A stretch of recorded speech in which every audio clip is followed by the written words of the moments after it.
Manipuri thokliba irang asi kanglupki oibe irangni atopa maram yaude haiba wafam asi fongdoklingegi matam asida Bangladesh ka ngamkai thangnaduna leiriba Myanmar gi sidwegi region asi Arakan army na capture tawsilakpadagi Bangladesh ta changsilakadra haina mipaiba pokpadagi Bangladesh army alert oina leibagi paw ama leiri matam asi maktada handak lan horoklaba matungda yamna kanna takiba India gi Kaladan haiba project adu green signal phangle makha sathaba yaragani haiba wapam amasu tapna tapna thorakli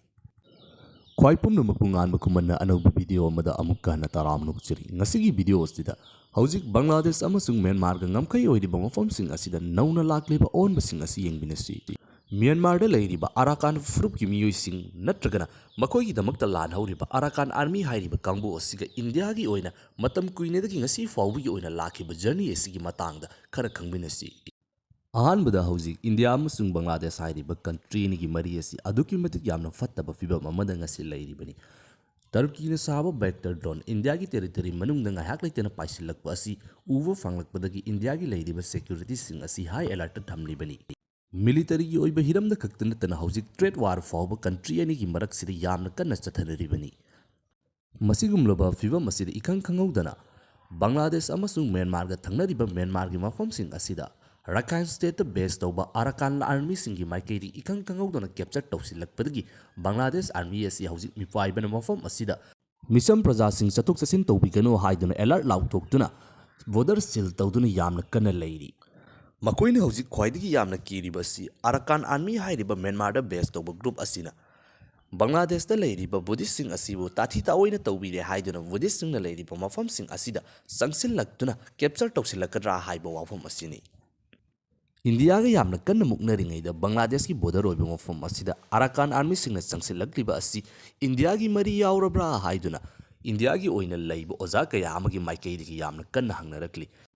matam amada India na sijarasunu haiduna langthoklamba Arakan furup ki lalawa sing asi India ga amukka hanna mari chelabra haiba wang asi thorakli Myanmar da base tauba Arakan army hairiba lanmi singlup asiga India hairiba country asiga leiba mari asigi oiba samlappa history yengbinasi Arakan army hairiba asi matam amagi Burma ngasigina Myanmar hairiba mofam asigi Rakhine state da base tauba Myanmar lengaka lan soknaduna tonganba country ama fangnabagi damakta lan thengnariba lan misinglup ama khangni 2009 da form taukiba ngasi aikoina Arakan army haina khangnariba kangbu asigi matam amada atopa group ama leirami hairiba loop adu mutkrapa matungda Arakan army asinna hongnana saphonglakpani Hairiba kangbu asigi amata ngairaba pandam asi Myanmar gi leiriba lenga asibu maithiba piduna makogi tonganba top leibak ama simgatpa haibasini hairiba iho asi matam yamna kuiraba iho amani matam amada India lenga ki maikidigi hairiba kangbu asibu mathau taba polam sing piduna makoibu afaba mari ama thamduna laklammi adubu 1990s ki matamda Myanmar hairiba country asi military gi maikidigi sinthungna lawsilakpa military gi mapangal asi aduki matik yamna kankhalakpa matam aduda India lengak amasung Myanmar ki military lengak aniga mari faganabagi damakta honaba matam aduda Myanmar hairiba country asi military na mapangal yamna kankhalakpadagi Arakan gi oina lalhauriba kangusing asiga punba kanararoi haiduna India gi maikaidagi langthokhibani matam adudasu India gi maikaidagi Myanmar gi military lengak amasung hairiba group ani siga nakal ani makta mari thamnabagi damakta yamna kanna honaki adubu Myanmar gi military gi maikaidagi madugumba double standard oiba moong adu aikoina yaba ngamloi hairakpadagi Arakan gi oina lan hauramba kangusing asibu India na pithokhibani Myanmar military gi maikaidagi yamna kanna takthorpa matam aduda India lenga ki maikaidagi nakoibu kanbige lau haiduna Andaman Nicobar da lakhalaba matungda makogi commander sing hatokraga lemhoriba lanmising adu Myanmar gi military ta sinathokibagi thaudo ama laiki masigi matungda India lenga amasung hairiba kangbu ani ki mari asi mapung fana tatkibani Masigi matungda matam kuina mutharuraba matung 2009 da nahonana Arakan army haiba makoigi oiba anauba lanmi singlup ama semgalaktuna ngasi aduki matik yamna mapangal kankhalakpadagi Bangladesh amasung India ga thangnaba mafam sing asi makoina lawsinduna control tawsilaklibani matang asida karigidamaktuna India gi expert kaya amana matam kuina India ga mari tatluraba Arakan army asiga India ga nahonana mari leirabra haibagi wafam kaya ama fongdoknaribasi Bangladesh ta anauba lenga ama lakraba matung ngasi asi India gi sikane corridor asi kakthutgani Bengal lawsingani Assam lawsingani haiba wafam kaya ama fongdoktuna yamna kanna muknaribani India gi maikaidagi su ꯂꯩꯉꯥꯛ ꯍꯦꯛ ꯁꯤꯟꯈꯤꯕꯒꯤ ꯏꯂꯦꯛꯇ꯭ꯔꯤꯛꯀꯤ ꯑꯣꯏꯅ ꯇꯣꯜꯂꯤꯕ ꯁꯦꯟꯗꯣꯟ ꯑꯗꯨ ꯊꯧꯕ ꯍꯧꯕꯗꯒꯤ ꯍꯧꯅ ꯉꯁꯤ ꯐꯥꯎꯕꯒꯤ ꯑꯣꯏꯅ ꯃꯨꯛꯅꯔꯛꯂꯤꯕ ꯑꯁꯤꯗ ꯑꯦꯛꯁꯄꯣꯔꯠꯀꯤ ꯑꯣꯏꯕ ꯂꯝꯕꯤ ꯀꯌꯥ ꯑꯃꯗꯁꯨ ꯊꯤꯡꯖꯤꯟꯗꯨꯅ ꯍꯧꯖꯤꯛ ꯑꯁꯤ ꯇ꯭ꯔꯦꯗꯀꯤ ꯑꯣꯏꯕ ꯌꯥꯝꯅ ꯆꯥꯎꯕ ꯃꯨꯛꯅꯕꯁꯨ ꯂꯩꯔꯤꯕꯅꯤ꯫ ꯃꯁꯤꯒꯨꯝꯂꯕ ꯇꯥꯟꯖꯥ ꯑꯁꯤꯗ ꯏꯈꯪ ꯈꯪꯍꯧꯗꯅ ꯑꯇꯣꯞꯄ ꯅꯥꯀꯜ ꯑꯃꯔꯣꯝꯗꯒꯤ ꯑꯥꯔꯥꯀꯥꯟ ꯑꯥꯔꯃꯤꯅ ꯆꯪꯁꯤꯜꯂꯛꯄ ꯑꯁꯤ ꯏꯟꯗꯤꯌꯥꯒꯤ ꯃꯥꯏꯀꯩꯗꯒꯤ ꯕꯪꯒ꯭ꯂꯥꯗꯦꯁꯄꯨ ꯄ꯭ꯔꯦꯁꯔ ꯇꯧꯅꯕꯒꯤꯗꯃꯛꯇ ꯍꯣꯠꯅꯕ ꯑꯣꯏꯔꯝꯒꯅꯤ ꯍꯥꯏꯅꯁꯨ ꯐꯣꯡꯗꯣꯛꯅꯔꯤ꯫ ꯑꯇꯣꯞꯄ ꯄꯣꯏꯟꯠ ꯑꯃꯗꯅ ꯏꯟꯗꯤꯌꯥꯒꯤ ꯃꯥꯏꯀꯩꯗꯒꯤ ꯍꯧꯈꯤꯕ ꯆꯍꯤ ꯈꯔ ꯑꯁꯤꯗ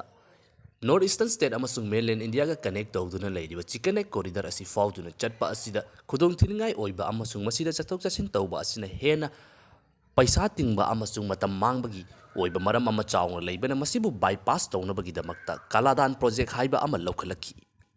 ꯀꯂꯥꯗꯥꯟ ꯄ꯭ꯔꯣꯖꯦꯛꯀꯤ ꯃꯇꯥꯡꯗꯗꯤ ꯉꯁꯤ ꯑꯩꯈꯣꯏꯅ ꯃꯅꯤꯄꯨꯔꯗ ꯊꯣꯛꯂꯤꯕ ꯏꯔꯥꯡ ꯑꯁꯤꯗꯁꯨ ꯃꯐꯝ ꯀꯌꯥ ꯑꯃꯗ ꯀꯌꯥꯔꯛ ꯍꯟꯅ ꯄꯨꯊꯣꯛꯇꯨꯅ ꯅꯩꯅꯈ꯭ꯔꯦ ꯑꯗꯣꯝꯅ ꯍꯦꯟꯅ ꯈꯪꯅꯔꯕꯅꯤ꯫ ꯃꯇꯥꯡ ꯑꯁꯤꯗ ꯍꯥꯏꯖꯔꯤꯕ ꯋꯥꯐꯝꯗꯤ ꯑꯥꯔꯥꯀꯥꯟ ꯑꯥꯔꯃꯤꯅ ꯏꯈꯪ ꯈꯪꯍꯧꯗꯅ ꯀꯦꯞꯆꯔ ꯇꯧꯔꯛꯂꯤꯕ ꯃ꯭ꯌꯥꯟꯃꯥꯔꯒꯤ ꯁꯔꯨꯛꯁꯤꯡ ꯑꯁꯤ ꯏꯟꯗꯤꯌꯥꯒꯤ ꯀꯂꯥꯗꯥꯟ ꯄ꯭ꯔꯣꯖꯦꯛꯀꯤ ꯑꯣꯏꯅ ꯌꯥꯠꯈꯤꯕ ꯂꯝꯕꯤ ꯑꯗꯨꯃꯛꯇꯗꯅꯤ꯫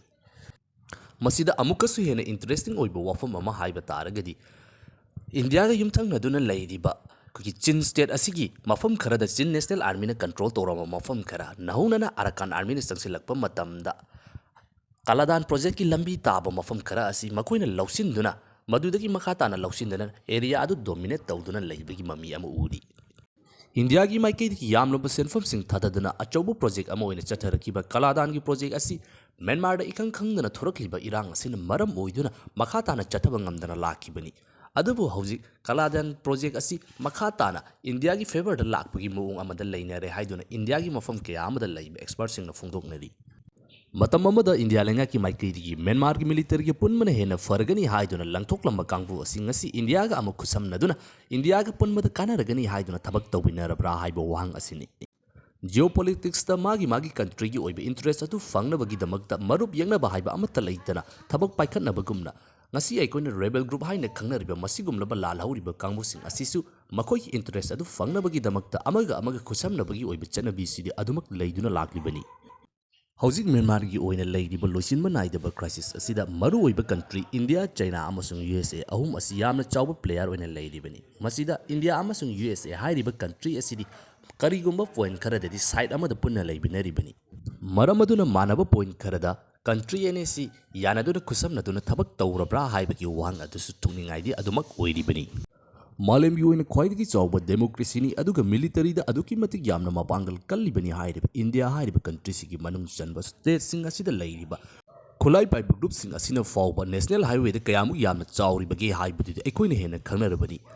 ꯃꯔꯝ ꯑꯗꯨꯅ ꯏꯟꯗꯤꯌꯥꯒꯤ ꯋꯥꯡꯃ ꯂꯥꯟꯊꯣꯛꯇꯨꯅ ꯂꯩꯔꯤꯕ ꯏꯟꯇꯔꯅꯦꯁꯅꯦꯜ ꯕꯣꯔꯗꯔ ꯑꯃꯗ ꯀꯟꯇ꯭ꯔꯣꯜ ꯇꯧꯗꯨꯅ ꯂꯩꯔꯤꯕ ꯀꯥꯡꯕꯨ ꯑꯁꯤ ꯏꯟꯗꯤꯌꯥꯒꯤ ꯑꯣꯏꯅ ꯀꯌꯥꯃꯨꯛ ꯌꯥꯝꯅ ꯃꯄꯥꯡꯒꯜ ꯀꯟꯕ, ꯀꯌꯥꯃꯨꯛ ꯌꯥꯝꯅ ꯃꯔꯨ ꯑꯣꯏꯕ ꯀꯥꯡꯕꯨ ꯑꯃ ꯑꯣꯏꯔꯝꯒꯅꯤ ꯍꯥꯏꯕꯗꯨꯗꯤ ꯑꯗꯣꯝꯅꯁꯨ ꯋꯥꯈꯜ ꯇꯧꯕꯤꯌꯨ꯫